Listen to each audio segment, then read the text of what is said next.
Buat para kreator, pasti udah nggak asing lagi kan sama perasaan ini? Tekanan buat terus-terusan upload.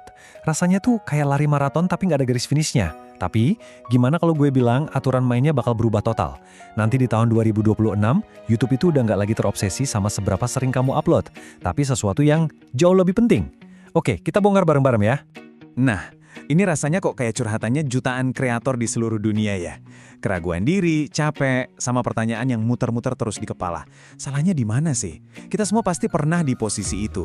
Dan perasaan inilah yang jadi pintu masuk ke masalah yang lebih gede lagi, yaitu creator burnout. Dan bener banget, rasa capek, bungung, terus ngerasa semua usaha itu sia-sia, itu bukan cuma di pikiran kamu doang, ini tuh udah kayak wabah di dunia kreator. Tapi masalahnya bukan karena kamu kurang kerja keras. Kemungkinan besar, ini karena kita selama ini ngelihat permainannya dari sudut pandang yang salah. Kita udah nuangin semuanya ke dalam satu video. Waktu, energi, bahkan jam tidur pun dikorbanin. Harapannya apa? Ya harapannya algoritma ngelihat kerja keras kita, terus ngasih hadiah. Tapi kenyataannya, platform ini tuh nggak jalan pakai logika usaha.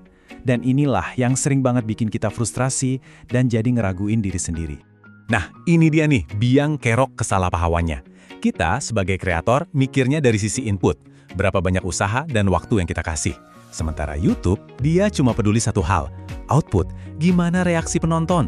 Platform ini nggak peduli kita begadang semalaman, yang dia tahu cuma satu, apakah penonton puas setelah nonton video kita? Dan pemahaman inilah yang ngebawa kita ke perubahan terbesar di algoritma YouTube. Oke, sekarang kita masuk ke jantung pembahasannya.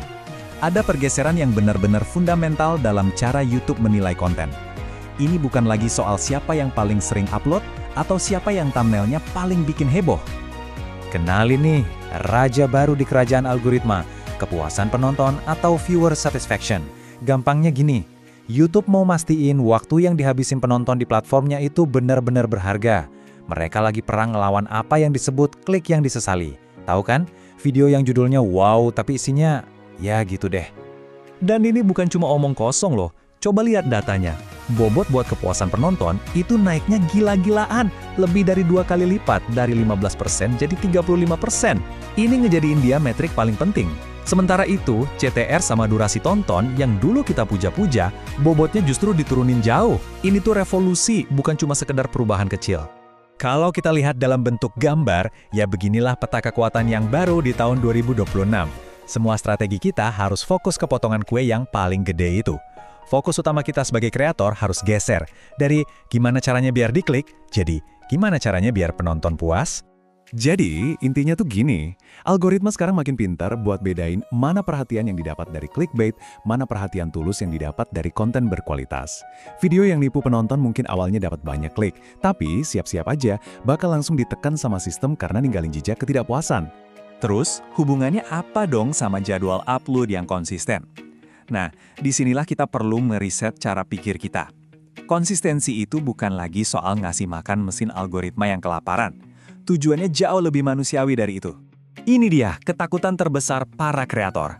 Kalau gue liburan 2 minggu, channel gue mati nggak ya? Kalau gue sakit terus nggak bisa upload, algoritma bakal ngehukum gue nggak ya? Yuk, kita lurusin mitos ini sekali dan untuk selamanya. Dengerin ya, ini pernyataan langsung dari orang dalam YouTube. Jawabannya tegas, nggak ada yang namanya kotak penalti. Algoritma itu ngenilai setiap video satu persatu. Kalau kamu balik lagi setelah istirahat dan ngupload video yang keren banget, video itu bakal tetap direkomendasiin. Jadi, kita bisa napas lega guys. Oke, jadi kalau bukan buat algoritma, konsistensi itu buat siapa? Jawabannya simpel, buat manusia, buat penonton kamu. Coba bayangin kayak gini deh, konsistensi itu cara kamu ngebangun sebuah kebiasaan.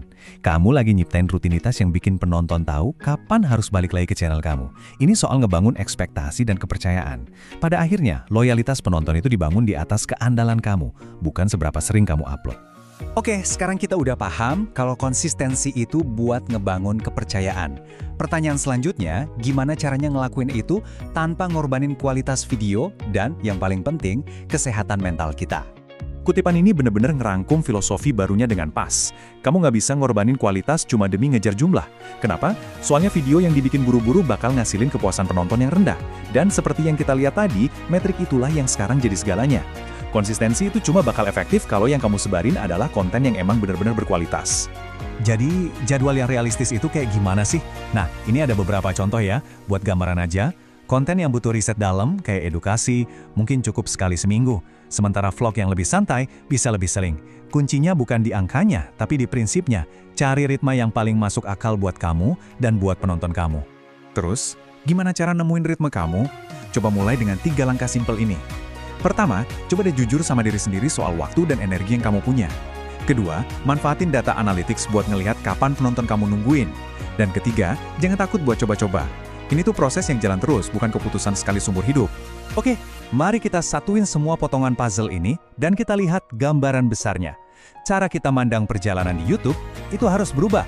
Pola pikir kita juga harus ikut berubah. Ini mungkin kedengarannya klise ya, tapi di era algoritma baru ini, kalimat ini jadi jauh lebih benar dari sebelumnya. Fokusnya bukan lagi hasil instan atau jadi viral dalam semalam. Fokusnya sekarang adalah ke pertumbuhan yang awet, ngebangun hubungan yang tulus, dan terus belajar dari setiap video yang kita bikin. Jadi, ini 3 hal utama yang perlu kamu ingat buat nyambut tahun 2026. Pertama, jadiin kepuasan penonton sebagai kompas utama kamu. Kedua, ingat, konsistensi itu jembatan ke komunitas kamu, bukan sesajen buat mesin. Dan yang paling penting, jaga diri kamu dari burnout, karena kualitas karya kamu itu adalah fondasi dari segalanya. Sebagai penutup, gue mau kasih satu pertanyaan buat direnungin. Bukan soal jadwal upload atau judul video, tapi sesuatu yang lebih dalam. Apa satu janji inti yang ditawarin channel kamu ke setiap orang yang neken tombol play? Jawaban dari pertanyaan inilah yang bakal jadi fondasi kepuasan penonton kamu dan pada akhirnya nentuin kesuksesan jangka panjang kamu di era baru YouTube ini. Bob,